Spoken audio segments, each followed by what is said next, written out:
Hola, soy Cristina Naya y voy a dar mi presentación sobre la teoría de los polisistemas.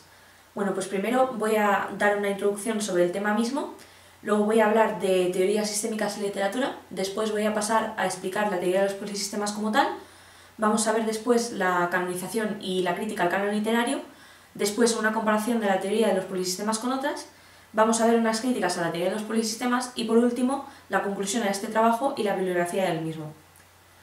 Bueno, pues en los estudios de traducción pueden plantearse dos tradiciones teóricas. Por un lado, están las teorías lingüísticas formalistas y hermenéuticas, desarrolladas durante la primera mitad del siglo XX, y por otro las teorías sociohistóricas, nacidas a partir del giro cultural que se produce en las ciencias sociales durante los años 70. Entonces, durante esta época surgen dos escuelas o dos ejes. Está el eje de Lobania o la escuela de manipulación y el eje de Tel Aviv, o la escuela de Tel Aviv, en la que encontramos a Itamar Eben-Zohar, que es el que desarrolla la teoría de los polisistemas. Y esta teoría propone entender los hechos literarios a través de distintos constructos llamados sistemas en contacto y dinamismo continuo. Entonces, bueno, la teoría de los polisistemas nace en el contexto de la crisis del estructuralismo, que es la teoría que domina en literatura, antropología, lingüística, etc., y al entrar en crisis esta, nacen nuevas formas de entender la literatura, con una visión pragmática que le presta más atención al sistema que al texto. Son las teorías sistémicas, en las que se concibe a la literatura como un sistema sociocultural, comunicativo y funcional. No es una actividad aislada de la sociedad, por tanto, sino que es un factor integral de las actividades humanas. Entonces, para poder entender las teorías sistémicas, primero tenemos que saber qué es un sistema, y este se define como un conjunto o red de elementos interdependientes en el que el papel específico de cada elemento viene determinado por su relación frente a los otros, es decir, por la función que desempeña en dicha red. Entonces, las teorías sistémicas son más bien de carácter científico, pero en este marco Itamar Eben-Zohar desarrolló la teoría de los polisistemas, aplicada a la literatura sobre todo, empezando en los años 70 y publicando más tarde la teoría de los polisistemas, difundiendo así el concepto a otros países. Luego tenemos otras teorías sistémicas, como la teoría empírica de la literatura de Sigfrid G. Smith, de la institución literaria de Dubois o la del campo literario de Bourdieu. Bueno, pasamos a hablar de teorías sistémicas y literaturas. Las teorías sistémicas entienden la literatura como un sistema sociocultural de carácter comunicativo. Las cosas no son rígidas, sino que siempre hay una interdependencia, de manera que si un factor se modifica, los demás también lo hacen. Las obras se tratan de forma empírica en su contexto y se analizan en funcionamiento en una situación social completa. Entonces, las teorías sistémicas tienen un carácter de sistema empírico. Esto significa que no les interesa la hermenéutica, sino saber cómo se producen, distribuyen y comercializan los fenómenos literarios. Y por tanto no entran en valoraciones de los textos, sino que tratan de saber cuáles son las condiciones de posibilidad de la crítica y no la crítica propiamente. Y se preocupan de cuándo se estudia un texto y por qué, de lo que hay y por qué suceden las cosas dentro del texto o de la literatura. En definitiva, las teorías sistémicas apuestan por la vuelta al contexto. Entonces, unas características de las teorías sistémicas son que ven el sistema como funcional y dinámico, se estudian las diferencias entre las sociedades, la relación con otras culturas y la relación de la literatura con la sociedad y la cultura. Luego se propone la interdisciplinaridad y el trabajo en equipo dentro del sistema, y se concibe la literatura como que está vinculada a una reflexión teórica a partir de la cual se construye la misma. Bueno, Eben-Zohar creó el Grupo para la Investigación de la Cultura, o el Culture Research Group, y en este estudian la literatura, pero desde el punto de vista de la cultura, que vuelve a tener principalidad dentro de la literatura misma. También es importante en este concepto la figura de José Lambert, quien en la Universidad de Lobania, en Bélgica, dirige las revistas The Target y Poetics Today. Entonces, el objetivo de esta teoría se trata de buscar leyes científicas que rigen los movimientos, cambios y funcionalidades que surgen alrededor del fenómeno literario. Estudian la literatura como objeto empírico en diferentes culturas para ver las leyes que rigen. Y se trata de una epistemología clara basada en unos métodos de estudio. El hecho de que las propias ciencias estén revisando sus propias leyes por la probabilidad permite a los polisistemas acogerse a esa noción de ley como hipótesis que tiene que ser falsable. Entonces, se van estableciendo hipótesis sobre cómo funciona el sistema literario, y además hay que añadir el aspecto subjetivo sobre la historia, la cultura y el contexto, como señala José Lambert. Entonces, las personas que Las personas que trabajan en la teoría sistémica son teóricos, no son críticos ni escritores, y por tanto no enjuician nunca, sino que hacen metateoría y metadiscurso, es decir, tratan de ver bajo qué criterios se ha dicho que una obra es buena o mala, y se hacen estudios en marcos contextuales concretos, habiendo determinado previamente el tiempo y el lugar de los mismos. A partir de aquí se concibe que la literatura forma parte de sistemas más grandes o más complejos, como el de la cultura, y en este caso la cultura se consideraría un polisistema, en el que la literatura está en su periferia. La difusión principal de la teoría se produce en lugares donde conviven sistemas lingüísticos y literarios distintos, lo cual permite descubrir las interferencias entre lenguas, literaturas y culturas de forma más sencilla. Hablamos de países como Canadá, la India y Bélgica, donde encontramos a José Lambert, quien habla de la búsqueda de un mapa mundial de la literatura. Entonces, la idea del sistema se abandonó completamente hasta 1970, cuando Eben Zogar intentó renovarla y elaborar un concepto más detallado de ella, que es el polisistema. Además, la investigación de Eben Zogar sobre la teoría del polisistema se puede dividir en 3 etapas. La primera, en Paper in Historical Poetics, donde ya sienta las bases de su pensamiento. Luego seguimos con Polysystem Studies, donde se introducen nuevos conceptos, y Paper in Culture Research, donde matiza algunas ideas de tipo terminológico. Entonces, hablamos ya de la teoría de polisistemas como tal. Entonces, ¿qué es un polisistema? Un polisistema es un sistema de sistemas que se interseccionan funcionando como un todo estructurado, cuyos miembros son interdependientes, y en el que además pueden utilizarse diferentes opciones que coexisten a la vez. Un polisistema es heterogéneo, estratificado y dinámico. Es heterogéneo porque es semiótico e incluye elementos como la traducción. Está estratificado porque está jerarquizado, ya que tiene un centro y una periferia, y es dinámico puesto que los elementos luchan constantemente para alcanzar el centro. Entonces, para explicar el polisistema se emplea una lógica de oposiciones binarias. Existen productos o modelos canónicos aceptados por la academia y modelos no canónicos. Tales productos circulan en el centro, que serían la academia, las instituciones que se apoyan sobre sus dictámenes sobre todo esto, y la periferia del sistema. Y luego hay actividades primarias o innovadoras y secundarias conservadoras, con TAC pugna por conservar cierto grado de equilibrio entre la producción del centro y la periferia. Entonces, el polisistema se organiza en un estrato central y otro periférico. Como es un sistema múltiple, los fenómenos literarios se pueden desplazar del centro a la periferia o viceversa, o incluso que se produzca este desplazamiento entre sistemas adyacentes, creando así un nuevo centro. Y cuando un elemento periférico llega al centro, se convierte en canonizado y es oficial. En el caso concreto de la literatura, los textos y normas no canonizados son rechazados por los círculos dominantes de la cultura en la que se inscriben y por tanto van a la periferia. Este movimiento intrasistémico se llama transferencia y para el autor de esta teoría ver por qué y cómo se produce este fenómeno es primordial. Existe también el movimiento sistémico, que es el contacto entre sistemas. Pasamos a hablar de la canonización.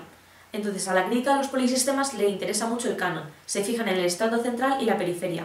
Se prefiere hablar de canonización como idea de progreso frente al canon como un objeto fijo, y también se prefiere hablar de canonizado frente a canónico. En este sentido, la idea de temporalidad es clave. Así, si antes los juicios de valor eran los que determinaban la canonización, pasan a ser, los teóricos pasan a estudiar el proceso por el cual una novela pasa a situarse de la periferia al centro. Entonces, el concepto de canon, que inicialmente significó por una parte medida y por la otra lista, se aplicó originalmente a la Biblia, que es considerada un texto canónico en el sentido de modelo. El conjunto de cualidades que hacen que una obra sea incluida en el canon constituye su canonicidad. Dos hechos contribuyen a esta canonicidad, que son el paso del tiempo y el consenso de varias generaciones de lectores, críticos, educadores, etc. Entonces, el sentido del canon se ha extendido a lo largo de la historia literaria y llegó a significar el conjunto más estimado de obras y autores dentro de una determinada cultura, como ahora mismo pueden ser la Ilíada, Hamlet, el Quijote, o como podrán ser en un futuro el Señor de los Anillos o Harry Potter. Estas obras y sus autores han permanecido en el canon de todas las épocas hasta la actualidad, y por ello también se los denomina clásicos, o se los podrá denominar clásicos en un futuro. Entonces, una posible crítica que se les hace es cómo se explica que las obras que parecerían que no abandonan el canon nunca, sigan canonizadas, aunque ya no influyan las variables que hicieron que dicha obra fuese incluida en el canon. Bueno, pues para José Lambert existen obras que permanecen en el canon por cierta inercia y por cierta idea de tradición. Lo canónico era lo aceptado por los círculos dominantes de la cultura, como ya hemos dicho, normalmente por una institución de la que formaban parte profesores universitarios, críticos literarios y escritores. Pero Los que apoyan la teoría de los polisistemas prefieren hablar de dos tipos de canonicidad. Está la canonicidad estática, que es aquella en la que tenemos obras determinadas que son canónicas, y la canonicidad dinámica, que es cuando lo canónico no es tanto la obra concreta, sino la forma, la estructura y el repertorio. Entonces, la duración de la canonicidad depende de los movimientos de la periferia del centro al sistema, y en especial de sus avances y sus retrocesos. El proceso del canon es visto como un continuo movimiento y en lucha constante. Evenzogar afirma que no existe un rasgo o elemento propio de la literatura desde el punto de vista de los polisistemas, sino que caracterizamos como literarios los elementos concretos y relaciones así definidos por la sociedad. La literatura es lo que la sociedad dice que es. Hablamos entonces más de un sistema literario que de literatura.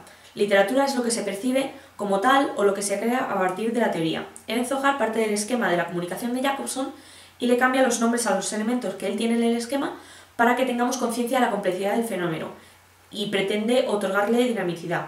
Así, el emisor pasa a ser el productor para evitar la idea de autor, el receptor pasa a ser consumidor para evitar la idea de lector, producto sustituye a mensaje, mercado e institución sustituye a contexto y canal y el repertorio sustituye al código. Entonces, los polisistemas establecen por su propia naturaleza relaciones con otros sistemas y por tanto usan del comparatismo. Aquí existen algunas interferencias. Están la interferencia entre centro y periferia, entre distintos sistemas, entre literatura y cine, y se producen préstamos e influencias. Hay un sistema fuerte que actúa de fuente y otro débil que actúa como receptor, y se considera que un sistema es débil cuando dentro de un repertorio no tiene elementos para generar un repertorio propio. Entonces, cuando una literatura emergente de una nación no tiene repertorio, sufre mucha influencia de la metrópolis, y esto viene influenciado también de los estados-nación. Los polisistemas afirman que siempre existe la posibilidad de interferencia, como en el caso del Quijote, que pasó de la periferia al centro, y también se produce el fenómeno de poligénesis. Se producen fenómenos de traducción en la interferencia que se producen mucho más allá de la lingüística, y así la traducción amplía el repertorio. Por ejemplo, todos hemos leído a Tolstoy o a Dostoyevsky traducidos. Intervienen factores culturales y sociales como importación y propia tradición. La colonización cultural se produce a través de los medios de comunicación masificados y se produce una influencia de la literatura en la creación de los estados-nación. Hay quien descree de la literatura nacional impuesta, homogénea y estática, y se preguntan el qué hacer con las naciones emergentes, con naciones plurilingües que tienen fronteras impuestas. Entonces, los polisistemas quieren estudiar la comunicación humana, la semiótica en general, y para ello fomentan el trabajo en equipo, la comunicación entre diferentes culturas y también el gusto personal. Entonces, Evenzogar coloca las traducciones literarias dentro del polisistema y habla de que lo normal es que en una cultura las traducciones ocupen un lugar periférico dentro del polisistema, ya que el centro lo tendrán los textos producidos en la lengua de cultura. Pero para él, la literatura traducida asume una posición central cuando la literatura nacional es joven, débil o está en crisis. Entonces, pasamos a hablar de una crítica al canon literario. El canon literario lo discute Harold Bloom, que propone lo siguiente: uno solo, el movimiento, irrumpe en el canon por su fuerza estética, que se compone primordialmente de la siguiente amalgama: el dominio del lenguaje metafórico, originalidad, poder cognitivo, sabiduría y exuberancia en la dicción. Y con firmeza y sin traducciones define estas dos posturas, lo que llama la originalidad escandalosa y la existencia de lo que él denomina la escuela del resentimiento, que se opone a la primera postura, la que aboga en favor de las estéticas sin aceptar intrusiones ideológicas sobre todo. Entonces, ¿qué criterio cree válido el lector para canonizar un texto literario? Frente a las dos tendencias anteriores tan enfrentadas, deben considerarse otras que a nuestro juicio proponen métodos más iteradores. ¿Qué pasaría con Facundo, por ejemplo? ¿Es la estética indudablemente la pauta más decisiva para la subincorporación al canon? Sí, lo es, y estamos de acuerdo con este criterio. Pero también la lucidez política de Sarmiento que subyace en el texto han hecho que esta obra sea un clásico de nuestra literatura. En este ejemplo también interviene el pensamiento comprometido de su autor, cuyos recursos imaginativos y expresivos caracterizan su estilo vital, que favorece el ingreso a un canon persistente.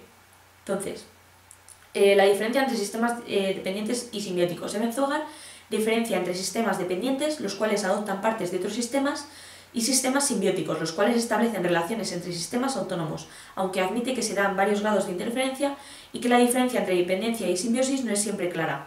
Solo las literaturas con una amplia tradición son capaces de autoabastecerse recurriendo a cambios en la estructura jerárquica del sistema y al propio repertorio. En cambio, las nuevas literaturas rara vez cuentan con suficiente material para ello. Pasamos a ver la comparación de la teoría de polisistemas con otras. Por ejemplo, tenemos a Weisbrod, que era una estudiante de precisamente la escuela de Tel Aviv, y en su artículo Translation Research in the Framework of Tel Aviv School of Semiotic and Poetics expone el surgimiento y derrotero de la teoría de polisistemas y condensa algunos puntos críticos para la misma. Primero es el carácter periférico del lugar del surgimiento de la teoría de polisistemas. Si bien el eje de Tel Aviv constituye un lugar vertebral para la traducción sociohistórica en el estructuralismo, el carácter periférico de Israel con respecto al resto de países de Europa Central ha determinado, según Weisbrod, el relegamiento de la teoría de polisistemas frente a la intensa circulación que pretende observarse en casos de teóricos procedentes o pertenecientes al eje de Lobania. Entonces, la siguiente es la quiebra entre la teoría de polisistemas y el estructuralismo francés. La teoría de polisistemas se sustenta en el impacto del comportamiento de los distintos sistemas sobre la producción, circulación y el consumo de traducciones, mientras que el estructuralismo francés propone un análisis inmanentista del texto. La siguiente es la falta de distinción entre teoría descriptiva y prescripción. La asunción de tradiciones en estructuralismo, formalista en lingüística y sociohistórica, ha sido descrita como un pasaje a la descripción, a la prescripción, a la descripción en el estudio de los casos específicos. Sin embargo, Weisbrod advierte en el campo prescriptivo que aún sustenta prácticas críticas enmarcadas por la teoría de los polisistemas. La siguiente es la concepción divergente del concepto del texto. Weisbrod advierte de un destiempo entre el concepto de texto de la teoría de polisistemas y de otras teorías, vigentes y no tanto, como el deconstruccionismo, o bien ciertas líneas de la crítica literaria, por ejemplo, la crítica feminista o la poscolonialista. Y la última es la solución de continuidad de la teoría. Como discípula del eje de Tel Aviv y de Ben Zohar, Weisbrod se pregunta acerca de las posibilidades de continuidad de la teoría de polisistemas en los términos en que tradicionalmente se la ha postulado y a partir de las aplicaciones que de ella se han hecho en una representativa cantidad de casos como tesis de posgrado, artículos académicos, etc. Pasamos a hablar ya de críticas a la teoría de polisistemas que vienen de parte de Theo Hermans en su trabajo Translation in Systems, Descriptive and System-Oriented Approaches. Y la primera es el estudio de la traducción que se convierte en el estudio de la historia cultural. Al apartarse de los propósitos de trabajo de la traducción lingüística formalista, la teoría de polisistemas se presenta como una teoría para comprender fenómenos culturales en general, y Ben Zohar, antes que traductólogo, puede ser considerado un semiótico de la cultura. La siguiente es el uso de oposiciones binarias que conduce a explicaciones altamente estructuradas de sistemas altamente estructurados. Bien, pues como hemos expuesto, las oposiciones corresponden de centro a periferia, lo canónico y lo no canónico, y las actividades secundarias y primarias. Las siguientes, los estudios polisistémicos, son abstractos y depersonalizados y corren el riesgo de volverse deterministas. Creemos que esta es una curiosa afirmación, ya que la teoría de polisistemas, que comparte una raíz común con el estructuralismo francés, se aparta de esta tendencia precisamente por exceder la concepción de texto en sentido inmanente y procurar explicaciones como la producción, la circularización y el consumo de traducciones contenidas en sistemas, a modo de nichos sociales. Y los estudios polisistémicos se basan en una lógica objetivista que interpreta prácticas predeterminadas por sus resultados. Este punto deriva de los dos inmediatamente anteriores y sacude los principios de funcionamiento de todo modelo sistémico en el estructuralismo, la estructura, problematizando la estructura misma del modelo. Y ya con esto concluimos el trabajo. Bueno, pues la teoría de los polisistemas, como hemos visto, entiende la literatura como un sistema semiótico abierto y funcional. Esta teoría ha desarrollado un cierto número de construcciones heurísticas como canonizado o no canonizado, sistemas primario y secundario, centro y periferia o intra e interrelaciones, y también se ocupa de algunos fenómenos como contacto e interferencia entre los sistemas simbólicos. La metodología que ofrece esta teoría nos da una visión desde el centro de los mecanismos que favorecen el fenómeno literario, su canonicidad y los cambios de desplazamientos producidos por las transferencias, cuyo conocimiento es el principal cometido de esta teoría. En definitiva, es una teoría muy importante para la traducción, al menos a tener en cuenta para aquellos que no están de acuerdo con ella. Y dejamos esta pregunta abierta para concluir el trabajo, que es por qué solo encontramos la teoría de polisistemas aplicada a la traducción literaria y no a otras especialidades de traducción. ¿Se podría aplicar incluso o hay algunas especialidades que no entrarían en esta teoría? Bueno, pues lo dejamos ahí. Esta es la bibliografía que hemos utilizado para el trabajo y con esto concluimos. Muchas gracias por atender a esta presentación.